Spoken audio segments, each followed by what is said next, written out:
ऐसा कौन विरला है जिसे भूख लगने पर आत्मा याद आता हो? ऐसा कौन विरला है जिसे प्यास लगने पर आत्मा याद आता हो? ऐसा कौन विरला है जिसको शारीरिक दाह, विषय कषाय की वासना प्रकट होने पर आत्मा याद आता हो? अर्थात संभवतया यह संभावना तो बिल्कुल भी नहीं है। अगर होता तो अन्य चीज दिखती ही नहीं है। आज तक अनादिकाल से इस जीव को आत्मा क्यों नहीं दिखा? इसीलिए नहीं दिखा क्योंकि जब उसको विषयेषणा या विषय तृष्णा जागृत हुई है तो उस तृष्णा ने इसके ज्ञान को संपूर्णतया अवरुद्ध किया, अर्थात स्व की तरफ का रास्ता बंद कर दिया। विशेष ज्ञेय तत्व प्रज्ञापन अधिकार,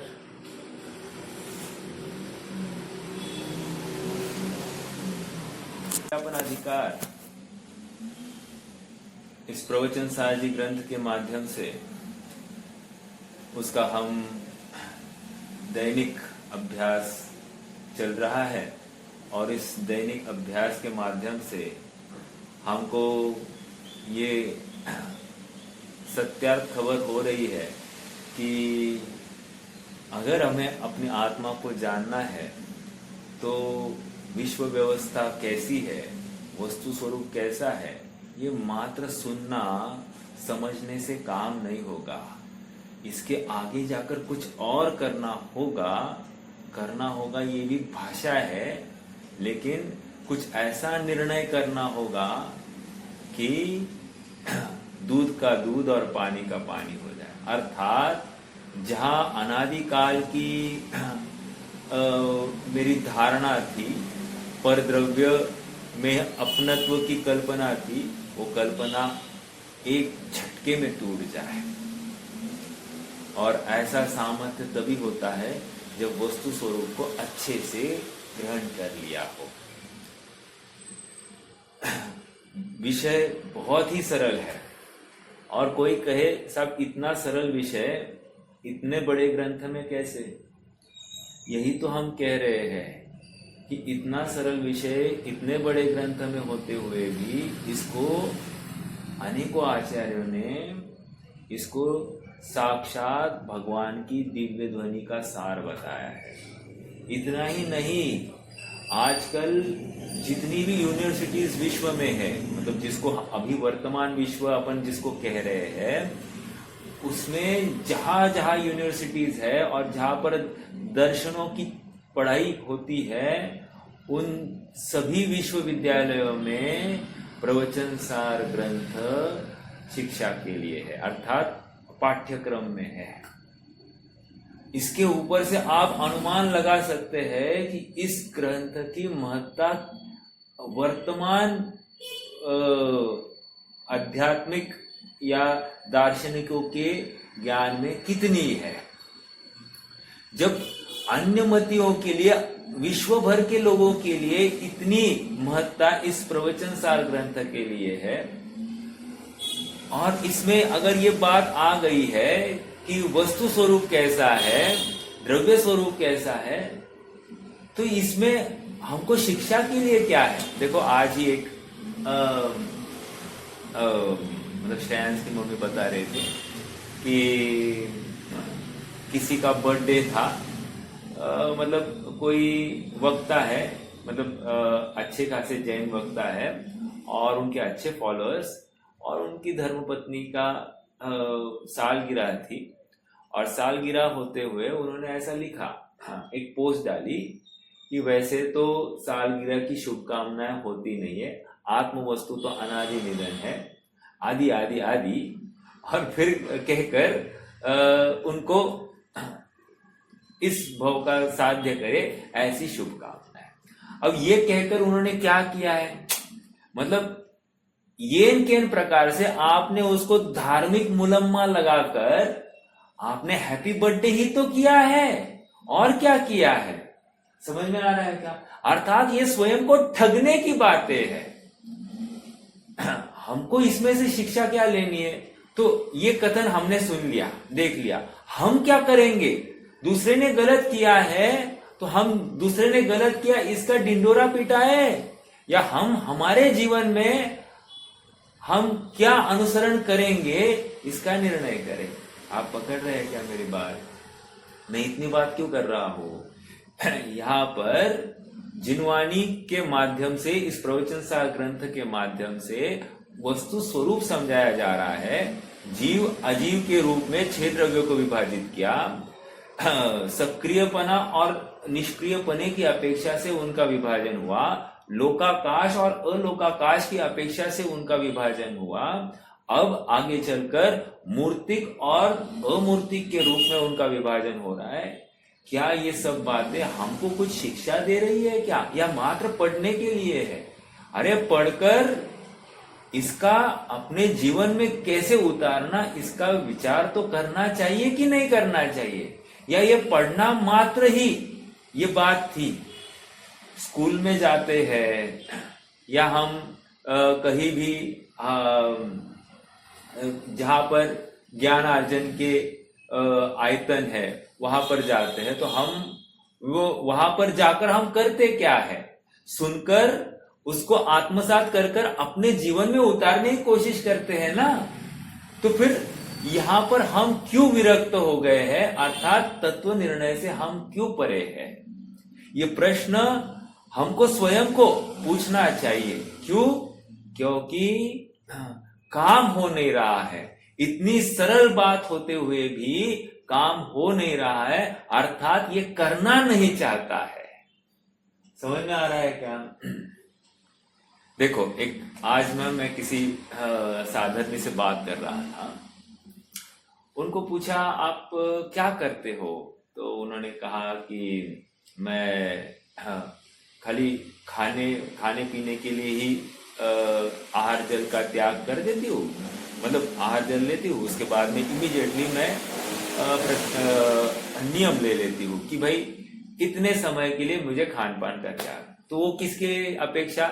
मैं भगवान को साक्षी मानकर मैं उनसे आज्ञा लेता हूँ। ठीक है, मैंने कहा फिर नहीं खाने के लिए तुम भगवान की साक्षी से तुम काम करते हो, तो खाते समय भगवान की साक्षी मानकर तुम खाते हो या भगवान को छोड़कर तुम, मतलब भगवान की कही हुई बात न मानकर तुम खाते हो? यदि तुम भगवान की कही हुई बात न मानकर खाते हो, अर्थात खाने का भाव होता है तुम्हें, तो समझ लेना कि तुम नियम से अभक्ष खा रहे हो और तुम आसक्ति से खा रहे हो, और इस आसक्ति के भाव में साक्षात भगवान का अवर्णवाद होता है। और अवर्णवाद का फल अनंत संसार है, घोर नरक है। क्योंकि दर्शन मोह का बंद हो रहा है वहां पर साक्षात, और ये जीव समझता नहीं है। मतलब इसको जैसा इजी लगे वैसे धर्म को मोड़ना चाहता है, मोल्ड करना चाहता है। अर्थात उसको लगता है कि हाँ थोड़ा सा त्याग करना है तो भगवान को मानकर अपन त्याग कर ले, इतना देर नहीं खाना है तो अपन सभी चारों आहार का त्याग करें, वेरी गुड। लेकिन जब आहार ग्रहण कर रहे हैं उस समय में क्या करते हो, ये महत्वपूर्ण बात है। नहीं खाते हो उसमें कोई बड़ी बात नहीं है, लेकिन जब खाते हो उसमें कितनी विवेक है तुम्हारी, उसमें ज्यादा दम लगता है। समझ में आ रहा है क्या? ये एक एग्जाम्पल हो गया। अब हर जगह पर लगाना, जीवन में हम कैसा पहनते हैं, कैसा ओढ़ते हैं, कैसा बोलते हैं, हमारी विचारधारा क्या है, हम किसकी अनुमोदना करते हैं, हम अधर्मी की, जो धर्म से विमुख है ऐसे जनों की अनुमोदना करते हैं क्या, उनकी लाइफस्टाइल की अनुमोदना करते हैं क्या, या हम धर्मी की अनुमोदना करते हैं, इसका विचार करना। अभी और एक बात सुनना, धर्मी थोड़ा सा गलत भी हो उसकी कभी निंदा नहीं करना, और अधर्मी थोड़ा अच्छा भी हो उसकी कभी प्रशंसा नहीं करना। क्यों? क्योंकि ये डायरेक्टली हमारे सम्यक दर्शन में बाधक है, अर्थात दोष लगता है। पढ़ना भाव दीपिका, भाव दीपिका में बोला हमारे सम्यक दर्शन के दोष क्या, कह रहे अज्ञानी की प्रशंसा। लो और धर्मी की प्रति निंदा, तो थोड़ा भी धर्म में रुचिवंत दिखाई दिया है ना, उसकी निंदा नहीं करना। ये यहाँ पर हमको सीख है, आप विचार करना। मतलब क्या है, हम अपना हित किस प्रकार से हो सकता है इसकी खबर नहीं है। प्रकरण अभी जो चल रहा है मूर्तिक और अमूर्तिक का चल रहा है। मूर्तिक कहकर ये क्या कह रहे हैं, जो इंद्रिय ग्राह्य है वो मूर्तिक है। इंद्रिय ग्राह्य मतलब क्या, इंद्रियों से ग्रहण होता है? नहीं नहीं नहीं नहीं, इंद्रिय ज्ञान से जो ग्रहण होता है उसको इंद्रिय ग्राह्य कह रहे हैं। याद रखना, ज्ञान के माध्यम से ही पुद्गल जाना जाता है। अब जो ज्ञान पुद्गल को जानने की सामर्थ्य रखता है वो ज्ञान स्वयं को जानने की सामर्थ्य नहीं रखता होगा क्या? रखता है, लेकिन ये देखता नहीं है। समझ में आ रहा है क्या? हाँ,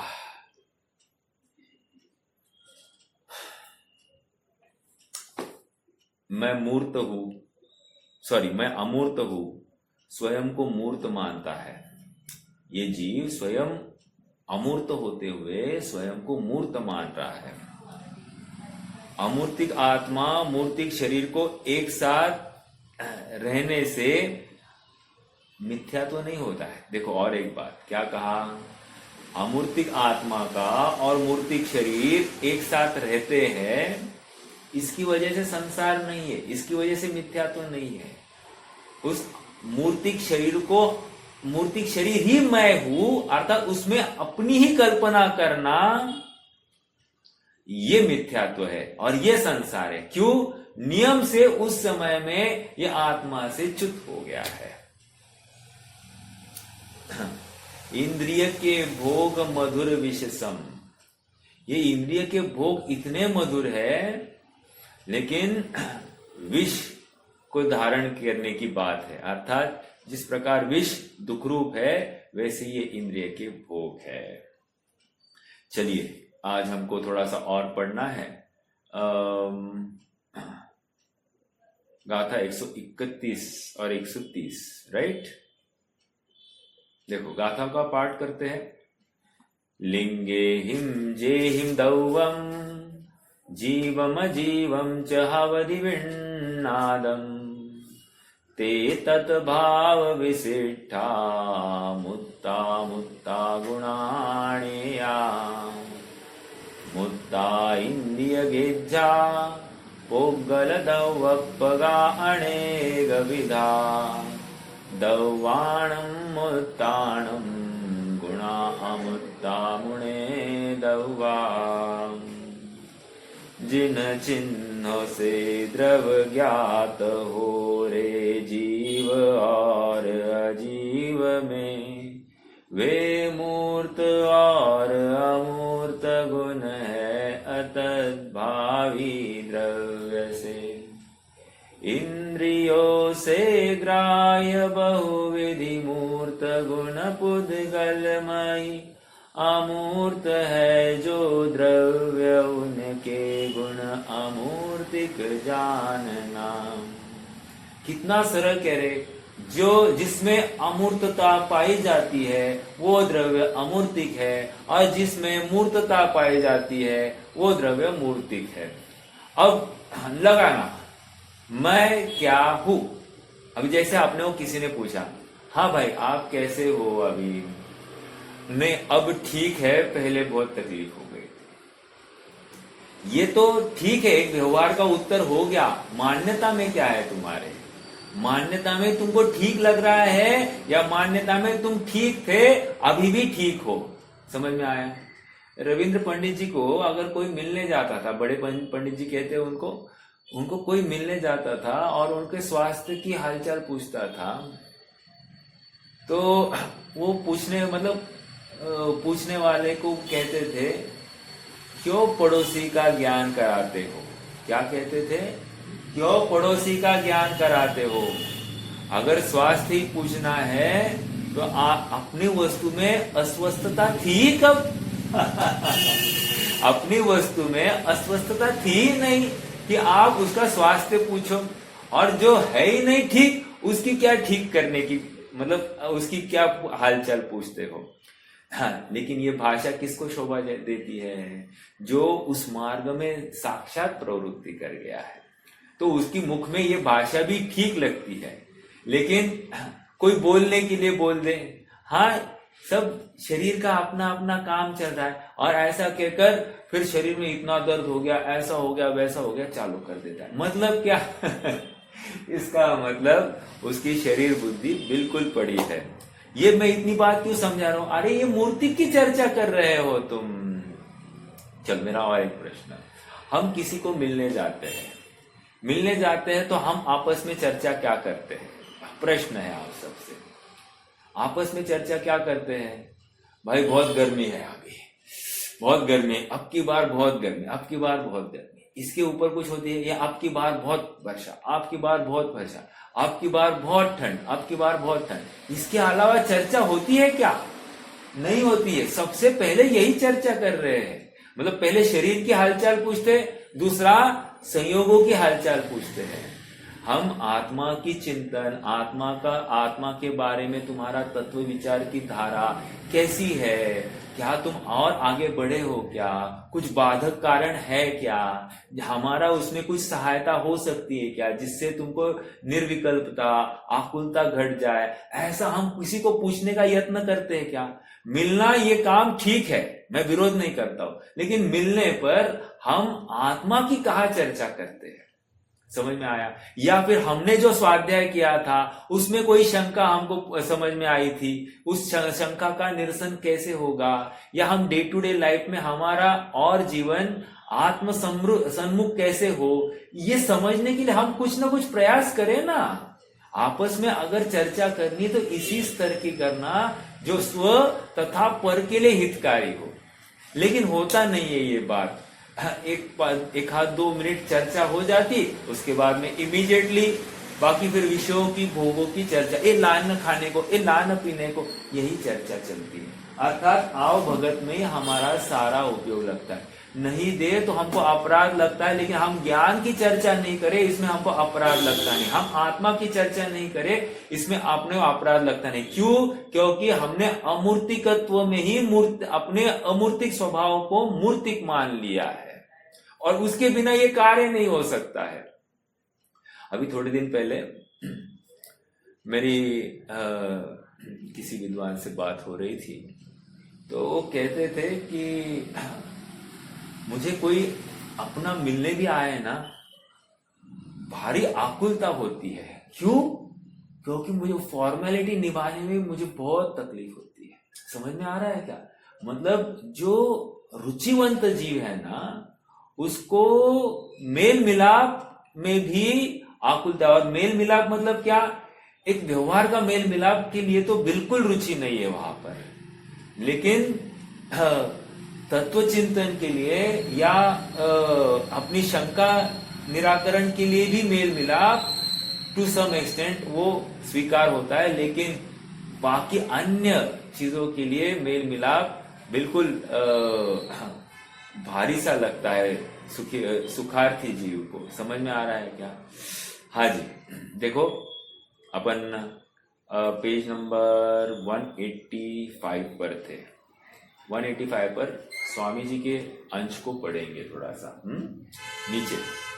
गुण अपने द्रव्य के आश्रय से। अब यहाँ पर है ना, और एक बात मैंने आज भूमिका में नहीं खड़ी की है। द्रव्य और गुण में अतत भाव की भी चर्चा आई है। 130 नंबर की गाथा में अतत भाव की चर्चा आई है। अतत भाव मतलब क्या? फिर से अभी अपनी 106-107 नंबर गाथा में चर्चा तो हुई है, लेकिन फिर से अभी जैसे दो द्रव्यों में भिन्नपना है या पृथकपना है, ऐसा भिन्नपना एक द्रव्य और उसके गुण में नहीं है। ऐसा होते हुए भी द्रव्य गुण नहीं है और गुण द्रव्य नहीं है। समझ में आ रहा है क्या? दो द्रव्य तो कभी एक दूसरे के हो ही नहीं सकते, अत्यंता भाव है। ये अरे आपको पता है क्या? दो पुद्गल परमाणु भी एक दूसरे के नहीं होते। मतलब दो पुद्गल परमाणु मिलकर स्कंद बन जाता है। ऐसा होते हुए भी वो स्कंद में प्रत्येक परमाणु का परिणमन उसका स्वतंत्र चल रहा है। अर्थात एक पुद्गल परमाणु का स्निग्ध अंश होगा तो उसका स्निग्धता के रूप में अविभाग प्रतिच्छेद उसका स्वतंत्र चल रहा है स्वयं के आश्रय से, उसके द्रव्य क्षेत्र काल भाव की अपेक्षा से, और दूसरे परमाणु का जो चल रहा है वो स्वयं के आधार से चल रहा है, उसका स्वद्रव्य क्षेत्र काल भाव अलग और इस परमाणु का द्रव्य क्षेत्र काल भाव अलग, और ऐसा होते हुए दोनों मिले हुए बैठे हैं। समझ में आ रहा है क्या? इतनी पृथकता तो पुद्गल में है, परमाणु में इतनी पृथकता है। अब जब परमाणु एक दूसरे के नहीं होते हैं तो वो अखंड पुद्गल द्रव्य इस आत्मा का कैसे होगा? वो मूर्तिक पुद्गल द्रव्य इस अमूर्तिक आत्म वस्तु का कैसे होगा? जरा विचार तो कीजिए ना। और दिन रात ये किसके लिए लग रहा है? अपना स्टेटस, अपना मान सम्मान, हाँ, अपने बाल बच्चों के लिए। अभी मैंने आज और एक बात सुनी, एक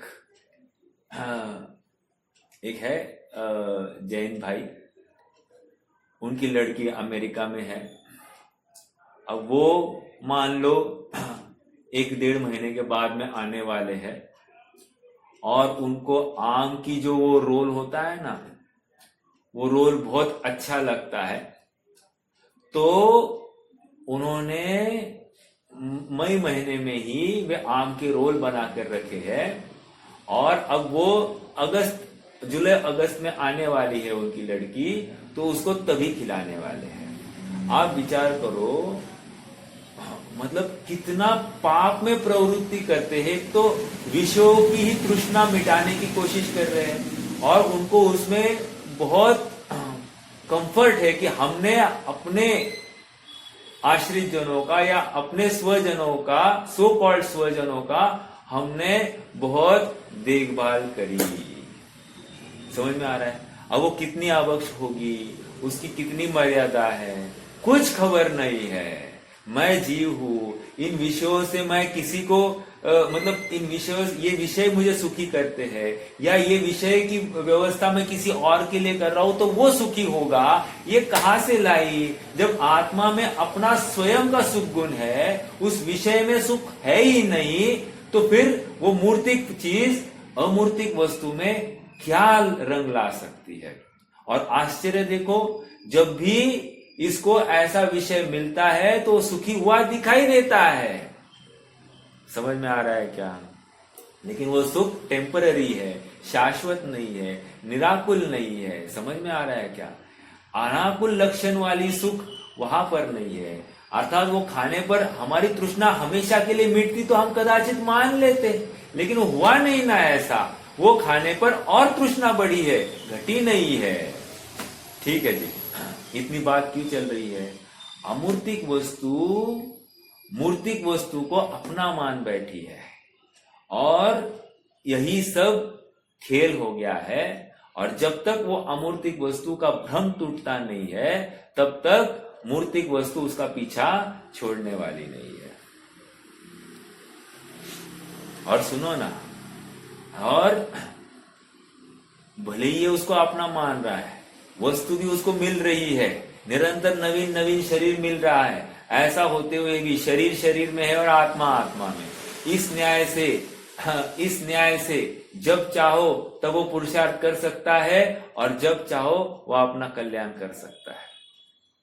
आइए थोड़ा सा पढ़ते हैं 185 पेज पर नीचे। गुण अपने द्रव्य का आश्रय करते हैं। महत्वपूर्ण बात, गुण अपने द्रव्य का आश्रय करते हैं, मतलब मेरा अमूर्तिक गुण मेरे आत्मद्रव्य का आश्रय करता है। पुद्गल का मूर्तिक गुण उस पुद्गल द्रव्य का आश्रय करता है। खत्म बात। इसका मतलब ये गुण कभी भी मुझे छोड़कर जाएगा नहीं। ये उसका तन्मयपना, तद्भावपना। ऐसा होते हुए भी मेरा द्रव्य मात्र उस गुणमय नहीं होगा, ये उसका अतद्भावपना। समझ में आ रहा है क्या? देखो, गुण अपने द्रव्य का आश्रय करते हैं, पर का आश्रय नहीं करते। मतलब क्या? स्व से अस्ति, पर से नास्ति, एकत्व विभक्ता आत्मा दिखा रहे हैं। गुण अपने द्रव्य का आश्रय करते हैं, पर का आश्रय नहीं करते। देखो महत्वपूर्ण बातें है ये, बहुत सरल है, और इस सरलता में सच्चा तत्वज्ञान परोसा गया है। और इससे सुलभ अन्य कहीं विश्व में वाणी होगी तो अब क्या करें, आप सामने लाकर दिखाइए।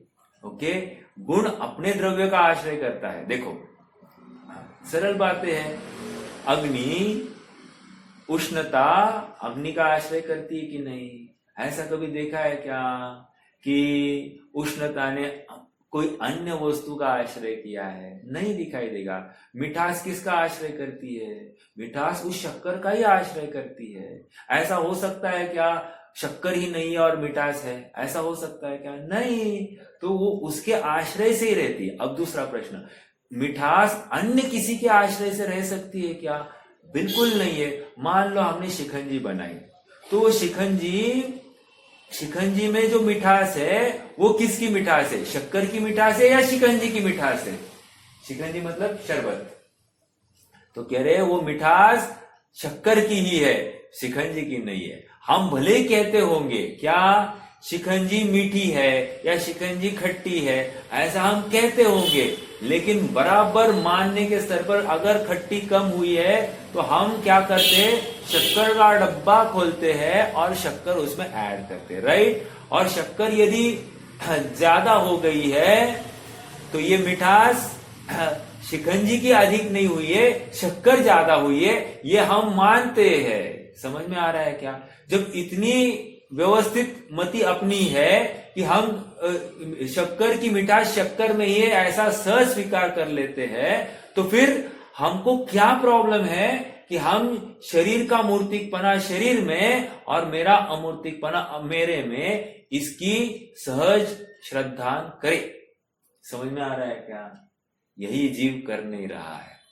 निरंतर उसको बाकी सब बातें दिखाई देती है, लेकिन अपनी आत्म वस्तु नहीं दिखाई दे रहा है। उसको गर्मी दिखाई दे रही है, उसको ठंडी दिखाई दे रही है, लेकिन उसको आत्मा नहीं दिखाई दे रहा है। उसको भूख दिखाई दे रही है, प्यास दिखाई दे रहा है, पसीना दिखाई दे रहा है, लेकिन आत्मा नहीं दिखाई दे रहा है। समझ में आ रहा है क्या?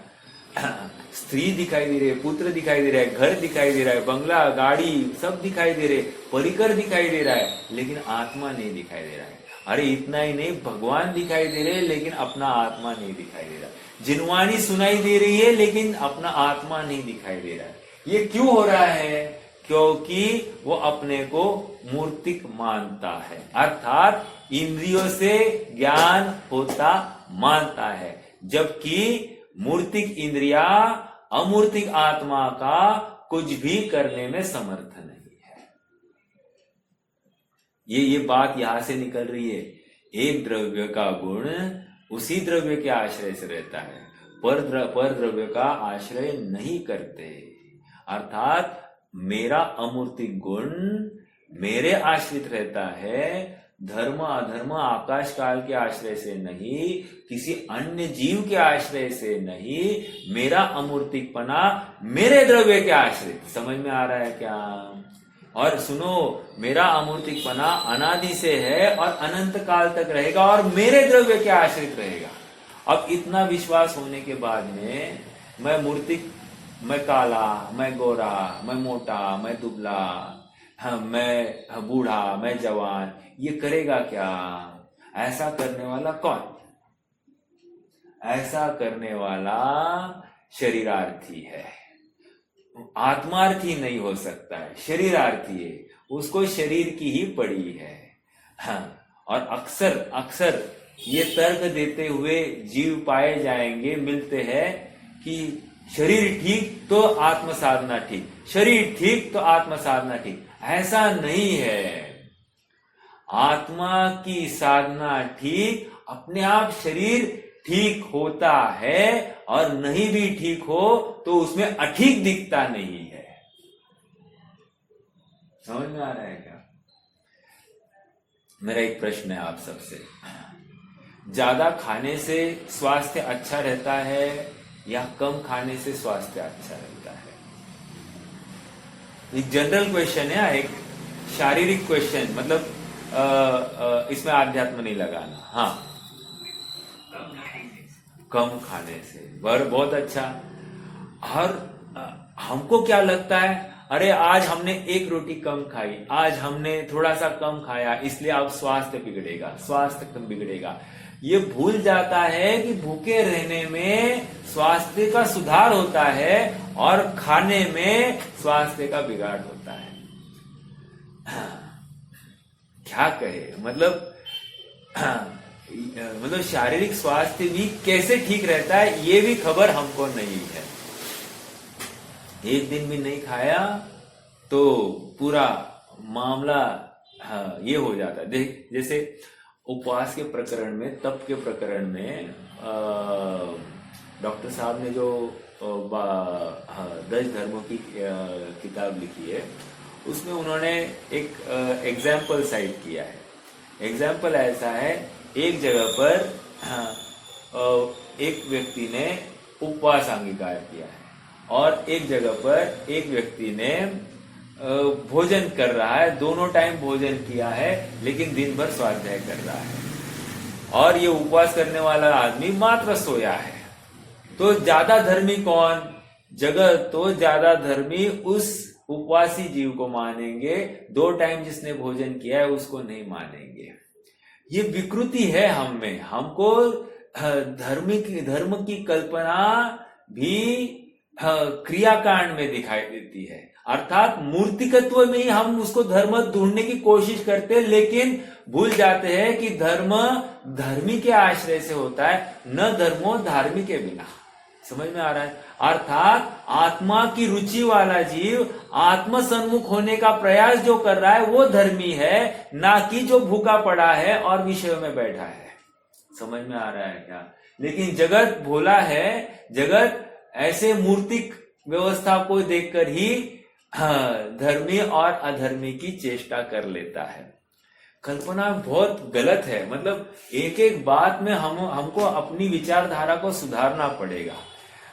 और सुनिए, ये विचारधारा अन्य कोई नहीं सुधार सकता, हमको अपनी सुधारनी पड़ेगी। और सुनिए, ये जिनवानी हमको गाइडलाइंस देती है, जिनवानी में ऐसा कहीं भी लिखा नहीं मिलेगा कि ये विचारधारा ठीक, ये विचारधारा गलत, ये विचारधारा ऐसी, ये वैसी, ऐसा नहीं।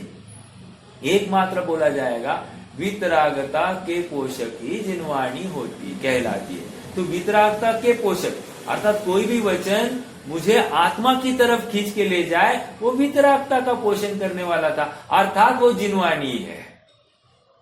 और मान लो हम साक्षात जिनवानी भगवान की वाणी सुन रहे हैं और हमको शरीर की पड़ी है, तो क्या होगा? ये जिनवाणी नहीं, ये जनवाणी बनेगी हमारे लिए। वो भगवान की वाणी खीरी है, वो अलग बात, लेकिन हमारे लिए वो जनवाणी। क्यों? क्योंकि उससे हम अपना हित कैसे करना है इसकी खबर हमको नहीं है, इसकी समझ हमको नहीं है। हम अभी भी शरीर बुद्धि में से युक्त है। हाँ, कहां से बात लाई? एक द्रव्य के गुण उसी के आश्रय से रहते, पर के आश्रय से नहीं रहते। आत्मा के गुण आत्मा का और पुद्गल के गुण पुद्गल का आश्रय करते हैं। सरल बात है। प्रत्येक द्रव्य के गुण उसका आश्रय करते। आश्रय मतलब क्या? एक द्रव्य के अनंत गुण उस द्रव्य की चौखट का उल्लंघन करते ही नहीं है। आत्मा के अनंत गुण आत्मा की चौखट का उल्लंघन करते ही नहीं है।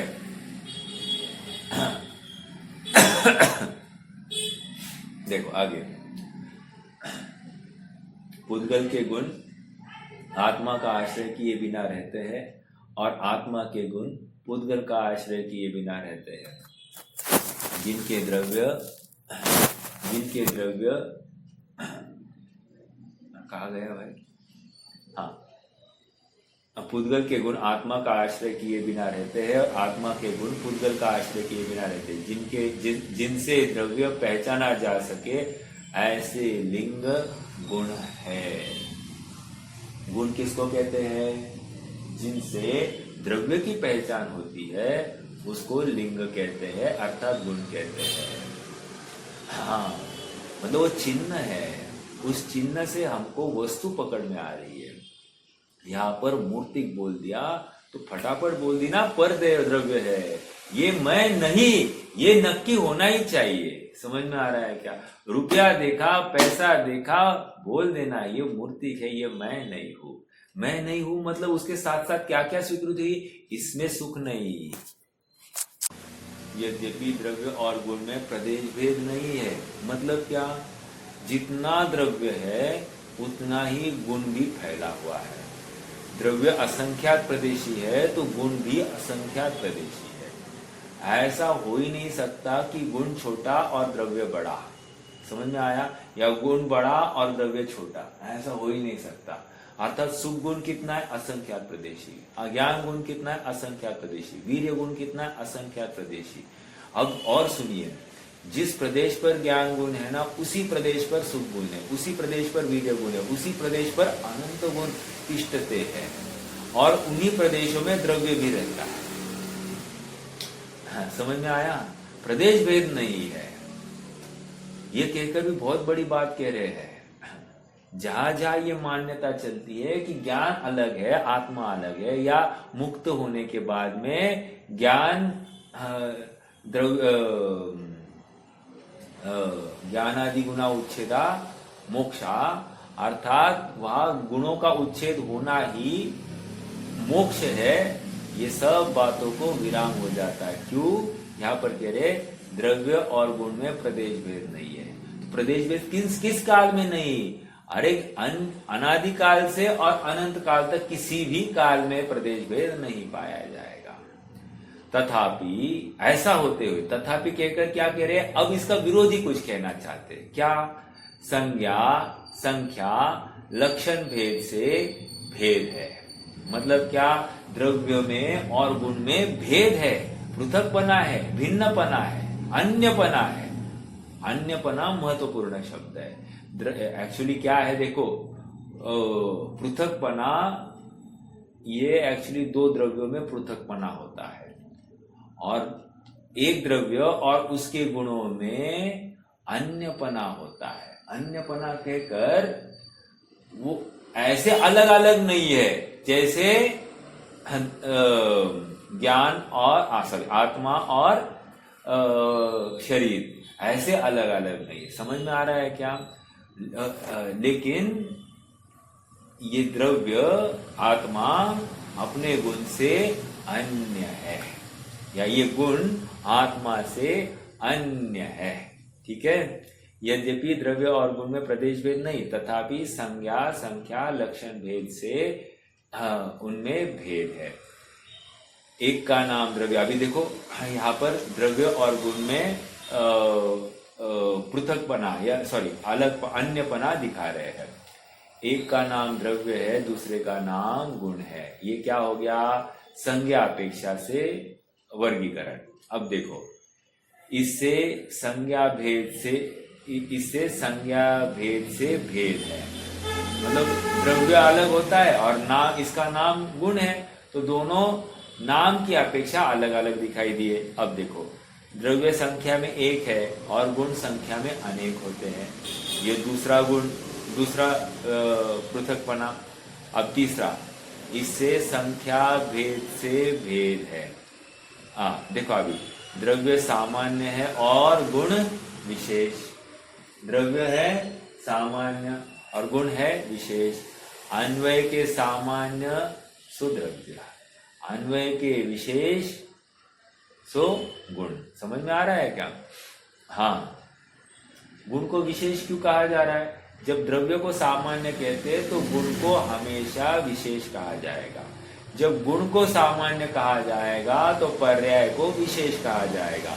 जब पर्याय को सामान्य कहा जाएगा तो अविभाग प्रतिषेध को विशेष कहा जाएगा। यह हमको प्रॉपरली ज्ञान में चाहिए।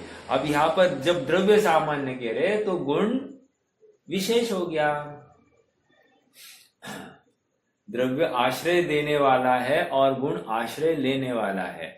द्रव्य में गुण हो सकते हैं परंतु एक ही गुण में द्रव्य नहीं होता। समझ में आ रहा है क्या? द्रव्य के अंदर गुण है लेकिन गुण में द्रव्य नहीं बैठ सकता, ये कह रहे हैं। गुण में द्रव्य मतलब एक गुण को देखो, एक घर में अनेक कमरे हो सकते हैं, लेकिन एक कमरे में घर नहीं हो सकता। समझ में आ रहा है क्या? आगे देखो, गुण में एक गुण है, इससे लक्षण भेद से भेद है। अब देखो, स्पर्श, रस, गंध, वर्णादि वाले पुद्गल द्रव्य मूर्त द्रव्य है, और जीव, धर्म, अधर्म, आकाश और काल अमूर्त द्रव्य है। मूर्त द्रव्य में मूर्त गुण है और अमूर्त द्रव्य में अमूर्त गुण है, अरूपीपना है। उन गुणों में रूपीपना और अरूपीपना ऐसी विशेषता होने से, भिन्नता होने से पुद्गल द्रव्य में रूपीपना है और जीव, धर्म, अधर्म, आकाश और काल में अरूपीपना है। क्या कह रहे हैं यहाँ पर? सरल बात रख रहे हैं कि जहां जहां तू अपनी कल्पना कर रहा है, जहां जहां तू अपनी सुख की कल्पना कर रहा है, पहले वहां पर ये देख ये मूर्तिक है या अमूर्तिक है। यदि मूर्तिक दिखाई देता है तो उसी जगह पर छोड़ दे, और सुनो, जो दिखाई देता है वो मूर्तिक ही तो होता है। मूर्तिक के अलावा अमूर्तिक दिखाई ही नहीं देता है, क्योंकि नाम ही अमूर्तिक है। अब कोई प्रश्न करे, सब आत्मा अमूर्तिक है तो आत्मा को कैसे देखें? अरे हम यही तो कह रहे हैं कि आत्मा अमूर्तिक है, तो तुझे दिखाई कैसे देगा? समझ में आ रहा है क्या? आत्मा का वेदन होगा, आत्मा का ज्ञान होगा। समझ में आ रहा है? लेकिन ये रूपी पदार्थ दिखते हुए भी उनका भी ज्ञान ही होता है, लेकिन ये दिखते हैं। आत्मा का वेदन होता है और वेदन से यह आत्मा है यह नक्की किया जाता है। एक गेम हम हमेशा खेलते हैं, या फिर थोड़ा कुतूहलवश हम ऐसा करते हैं ना, बहुत दिन बाद हम किसी अपने मित्र को मिले हैं तो हम क्या करते, पीछे से जाकर उसकी आंखें बंद करते हैं और आंखें बंद कर कर बोलते पहचान कौन, पहचान कौन। तो हम कितना उपयोग लगाते और जान की बाजी लगाकर हम बराबर उसको पहचानने की कोशिश करते कि नहीं। अब देखो, इतनी रुचि उसको बाह्य द्रव्य में पहचानने में उसकी इतनी रुचि है। अब यही रुचि यहां पर कह रहे आचार्य देव, पहचान कौन। समझ में आ रहा है क्या? ये अगर मूर्ति दिखाई रहा है तो पहचान कौन, ये तू है या नहीं है? बोले नहीं है, खत्म। समझ में आ रहा है क्या? इस प्रकार पहचान कर करके अपने से भिन्न पाड़ देना, जितने पर द्रव्य सबको अपने से भिन्न पाड़ देना और एक अपने को अलग कर देना। ये भेद विज्ञान की कला हमको दिन भर आत्मसात करनी पड़ेगी। और देखो, अपने को वस्तु दिखाई नहीं दे तो आप मुझे बता देना। सच्ची रुचि से किया गया प्रयास कार्यकारी होता है, फलता ही फलता है। समझ में आ रहा है? जहां रुचि की कमी है, आत्मविश्वास की कमी है, मिलेगा कि नहीं मिला ऐसी सशंकता है, वहां पर कभी भी आत्मा नहीं मिलता है। अब मान लो हम भगवान के कहे अनुसार अभक्ष का त्याग करते हैं, हम भगवान के कहे अनुसार 8 मूल गुणों का अंगीकार करते हैं, हम भगवान के कहे अनुसार स्वाध्याय आदि में प्रवृत्ति करते हैं।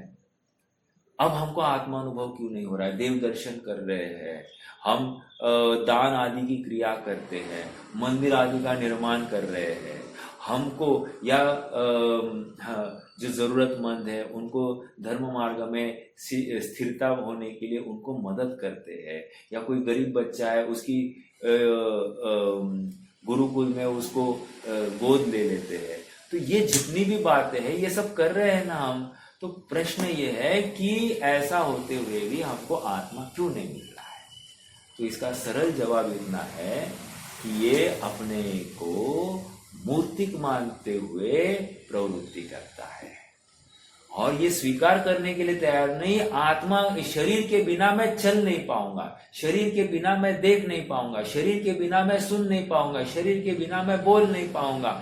लेकिन ये भूल जाता है कि मैं तो ज्ञान स्वभावी हूं, मैं तो जाननहारा हूं, और इंद्रिया है, लेकिन इंद्रिया के माध्यम से जो जानता है वो मैं हूं, ये इसे खबर हो रही है। अब ये भेद विज्ञान इसको करना है। समझ में आ रहा है क्या? पहचान कौन, अर्थात मुझे ये मोबाइल दिखाई दिया, तो इस मोबाइल में कौन दिखाई देना चाहिए? आत्मा दिखाई देना चाहिए, ये कह रहे हैं। अगर मुझे लैपटॉप दिखाई दे रहा तो लैपटॉप में कौन दिखाई देना चाहिए? मेरा ज्ञान दिखाई देना चाहिए। मुझे अगर आप सब स्क्रीन पर दिखाई दे रहे तो आप नहीं दिखाई दे रहे, मेरा ज्ञान दिखाई देना चाहिए, अर्थात आत्मा दिखाई देना चाहिए। ये होती है दृष्टि। और सुनिए, ये प्रवचन करते समय में, खाते समय, पीते समय में ये दृष्टि जागृत रहती है, व्यक्त रहती है, अर्थात उसका अजपाजाप चला रहता है।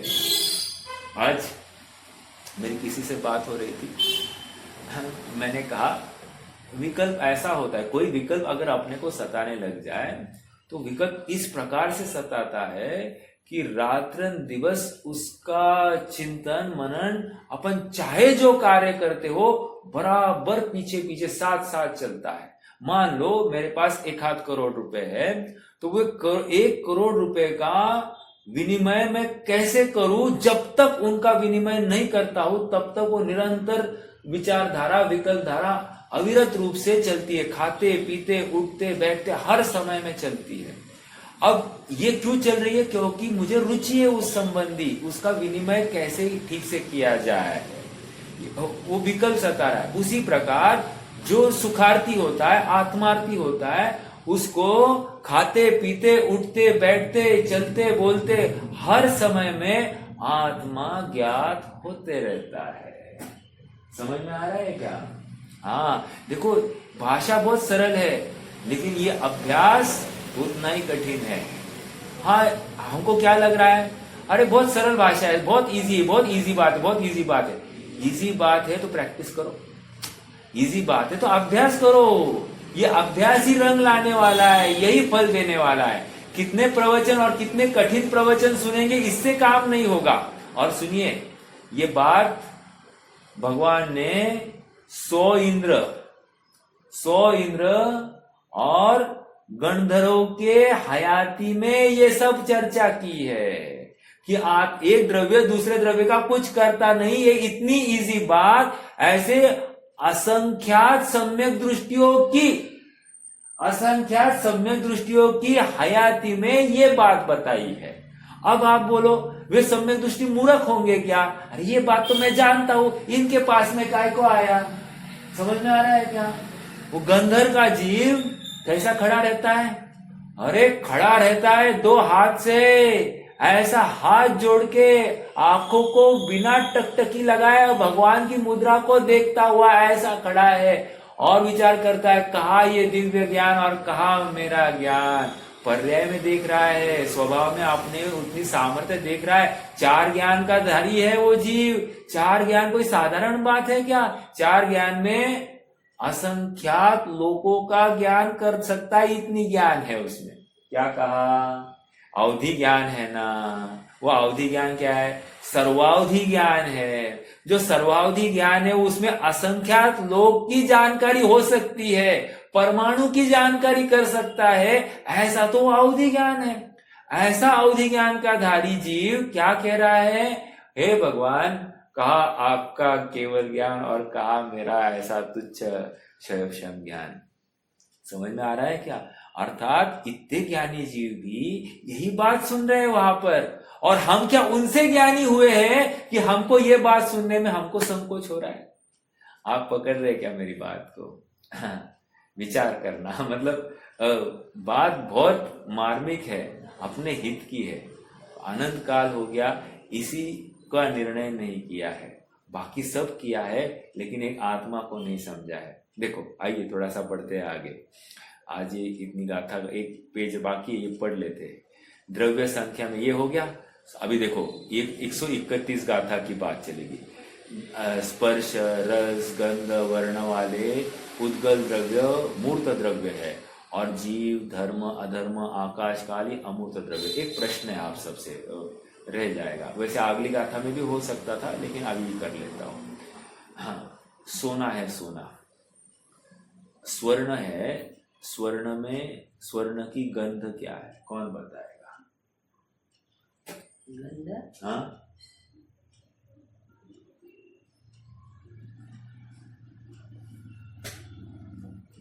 स्वर्ण की गंध क्या है, कौन बताएगा?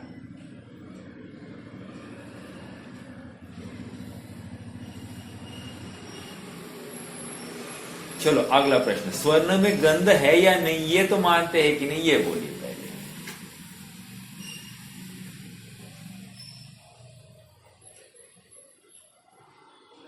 बोलिए, कोई तो आंसर दीजिए, सरल प्रश्न है, मुश्किल नहीं है।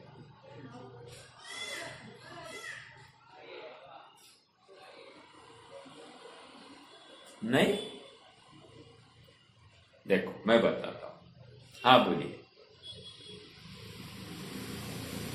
देखो, स्वर्ण में गंध है, हमको ज्ञात नहीं हो रही है, इसका मतलब गंध नहीं है कहां से लाया? क्यों?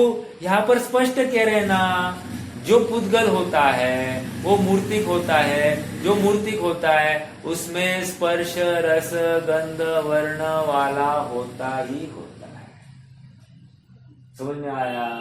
अब अगली गाथा में और चर्चा करेंगे, अभी तो आगे बढ़ लेते, ठीक है।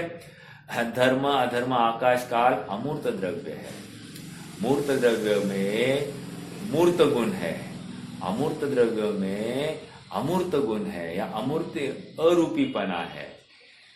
उन गुणों में रूपीपना और अरूपीपना ऐसी विशेषता होने से, भिन्नता होने से, ये शब्दों के ऊपर ये करना, भिन्नता होने से पुद्गल द्रव्य में रूपीपना है और जीव धर्म अधर्म आकाश और काल में अरूपीपना है, ऐसा निर्णय करना ज्ञान की निर्मलता का कारण है। महत्वपूर्ण बात आ गई।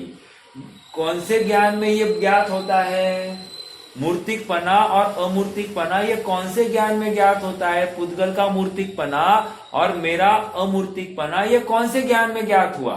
निर्मल ज्ञान में। अब निर्मल ज्ञान की परिभाषा क्या मालूम है? जो वस्तु स्वरूप को इसी प्रकार से स्वीकार करता है और वैसा अनुभव करता है, वैसा प्रैक्टिस करता है, उसी ज्ञान को निर्मल कह रहे हैं। अब विचार करना, मेरा ज्ञान निर्मल है या मिलावटी है, अनिर्मल है? तो हमको खबर होगी ना कि मैं कहां खड़ा हूं, और खबर होने के बाद में तो हमको ये विश्वास होगा कि हमको कितना भागना है। समझ में आ रहा है? अपना गंतव्य कितना दूर है, हम मार्ग पर चले हैं, हम कहां खड़े ये तो पता चले। जब पता ही नहीं चल रहा है तो कितना बढ़ना किसको खबर होगी? अरे तो चल चल कर बोले अरे हम बहुत चले, हम बहुत चले, हम बहुत चले। अरे देख तो सही, तू गोल गोल घूम रहा है या आगे बढ़ा है? समझ में आया? गोल गोल घूमता हुआ भी वहीं पे खड़ा मिलेगा। चलिए आगे, समय तो होते आ रहा है, ठीक है। देखो, हाँ, मूर्त गुण पुद्गल द्रव्य के है, क्योंकि एक पुद्गल द्रव्य ही मूर्त है और अमूर्त गुण अन्य 5 द्रव्य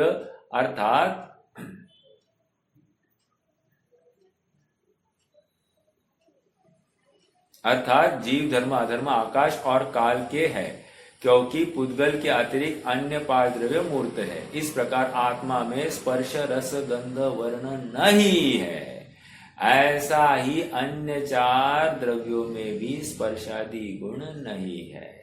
इस प्रकार ज्ञेयों को मूर्त अमूर्त के भेद से यथार्थ जानना चाहिए। एक प्रश्न है आप सबसे, धर्म द्रव्य गमन करता है या नहीं करता है? प्रश्न है। धर्म द्रव्य गमन करता है कि नहीं करता है? करता है।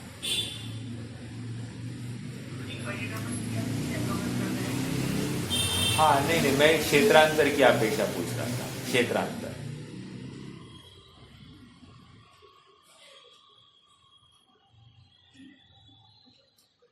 तो क्षेत्रांतर की अपेक्षा गमन नहीं करता है, बराबर। और फिर ऐसा गमन न करने वाला धर्म द्रव्य जीव और पुद्गल को गमन कैसे कराता होगा? समझ में आ रहा है क्या? जीव और पुद्गल को गमन कैसे कराता होगा? अर्थात वो कराता नहीं है। जैसे पानी है और मछली उसमें गमन कर रही है, तो पानी क्या कर रहा है कि मछली घूम रही है। समझ में आ रहा है क्या? स्वयमेव मछली चल रही है, राइट? और उसी प्रकार ये धर्म द्रव्य उस पानी के स्थान पर रखिए। आत्मा जीव और पुद्गल गमन करते हैं, तो स्वयं जीव और पुद्गल गमन कर रहे हैं या उनका गमन होता पाया जा रहा है, धर्म द्रव्य थोड़ी गमन कराया है। लेकिन इस विशेषता के बल पर हमको धर्म द्रव्य ज्ञात हो गया कि जिस माध्यम में गमन हो रहा है उस माध्यम में वो माध्यम मतलब धर्म द्रव्य ही होना चाहिए। अर्थात वो मछली जो पानी में मछली जो चली है तो जहां चली है वो पानी ही होना चाहिए। उसी प्रकार जीव और पुद्गल चले हैं तो वो जहां चले हैं वो धर्म द्रव्य ही होने चाहिए। समझ में आया क्या?